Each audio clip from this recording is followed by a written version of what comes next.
Thom Hartmann here on the news. You need to know this. While Democrats are taking the stage at the DNC to make an argument for why President Obama deserves a second chance, the banksters were making their own plans. Wall Street is on pace to break an ominous new record, spending more money in this election than in any previous election ever. The previous record was set in the 2008 election when Wall Street dropped $170 million into races around the nation.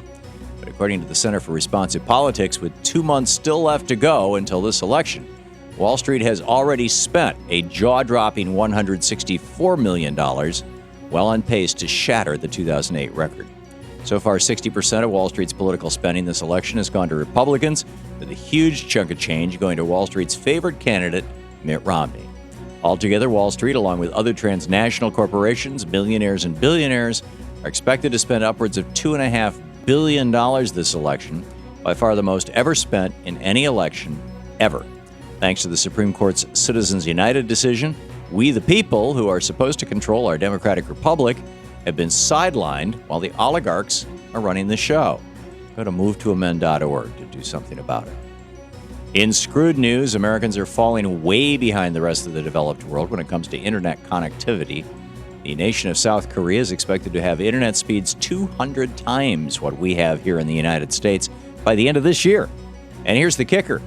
The average Korean will only pay $27 a month for it. According to a new report by the Organization for Economic Cooperation and Development, the OECD, the United States is falling way behind other developed nations when it comes to internet speeds and connectivity. Currently, more than 94% of South Koreans have access to high-speed internet. In the United States, only 70% of us do, with roughly 100 million Americans unable to access high-speed internet at all.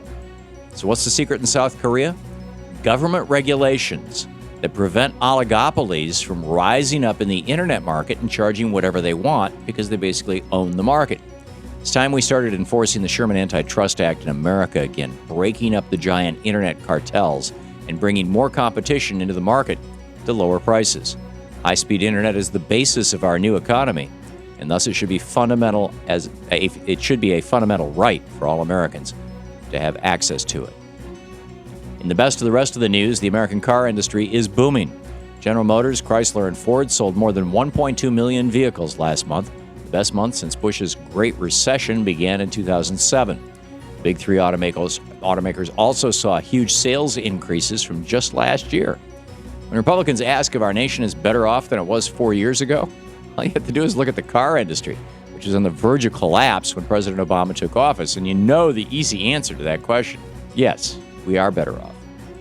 When it comes to education, a majority of states in the nation are embracing the same failed austerity policies that are dragging Europe closer to collapse. According to an analysis by the Center on Budget and Policy Priorities, 26 states are slashing education spending.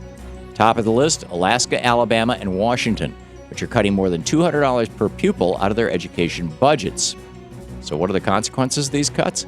Massive layoffs of teachers and school administrators, adding to the ranks of the unemployed, and sucking more demand out of our economy.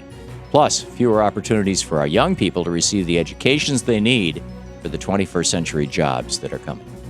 No nation in the history of the world has ever cut its way to prosperity, especially through cutting education, which is our nation's most important infrastructure.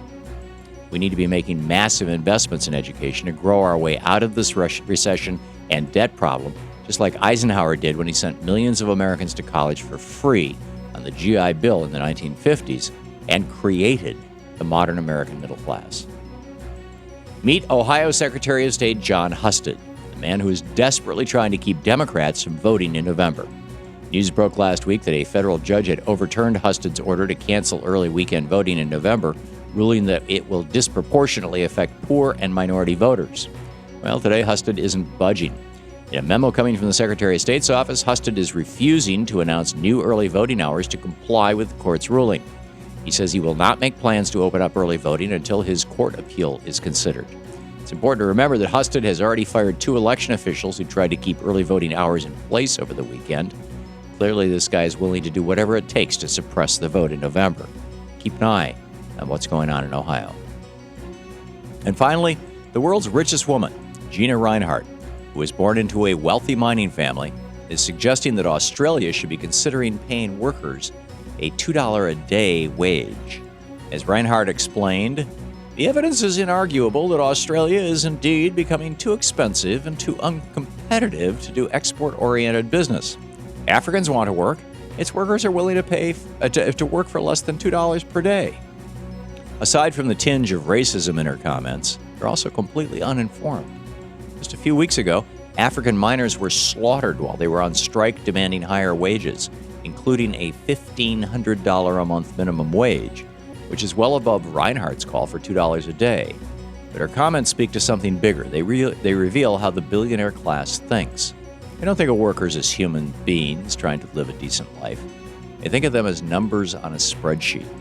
Gina Rinehart would have felt right at home at last week's RNC. And that's the way it is today, Wednesday, September 5th, 2012. I'm Thom Hartmann on the news.